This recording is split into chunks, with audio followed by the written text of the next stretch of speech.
Aleshores el futbol era una vàlvula per expressar sentiments i no és estrany que en plena dictadura, el 14 de juny de 1925, el públic dediqués una escandalosa xiulada a la Marxa Real, interpretada a les Corts amb motiu d'un homenatge a l'Orfeó català en un partit contra el Júpiter.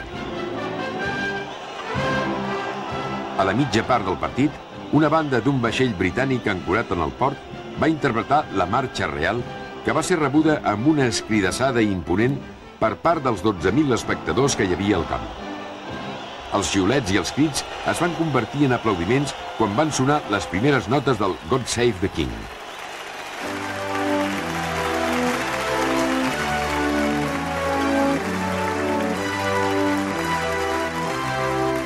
Gamper i els seus directius van adonar-se que tot plegat els podia costar ben car.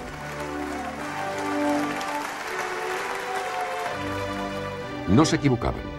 El 24 de juny, el general Milans del Bosch va decretar el tancament de les Corts durant 6 mesos i alhora convidava Joan Gamper a sortir del territori espanyol durant un temps. Acusat dels incidents, el president fundador del Barça es va veure sotmès a una dura persecució per part de les autoritats de l'època. El van considerar responsable únic dels fets i el van titllar de separatista. Gamper va dimitir definitivament del seu càrrec de president i es va veure obligat a marxar a Suïssa.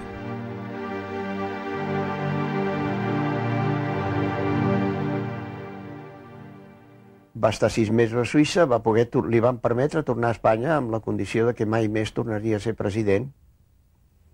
I, evidentment, això el va frapar molt perquè el Barcelona, el Futbol Club Barcelona era la seva vida, era la seva obra, era la seva criatura que ell havia vist créixer i tot un plegat el van deixar sense poder-s'hi ni acostar. Això suposo que el va afectar moltíssim.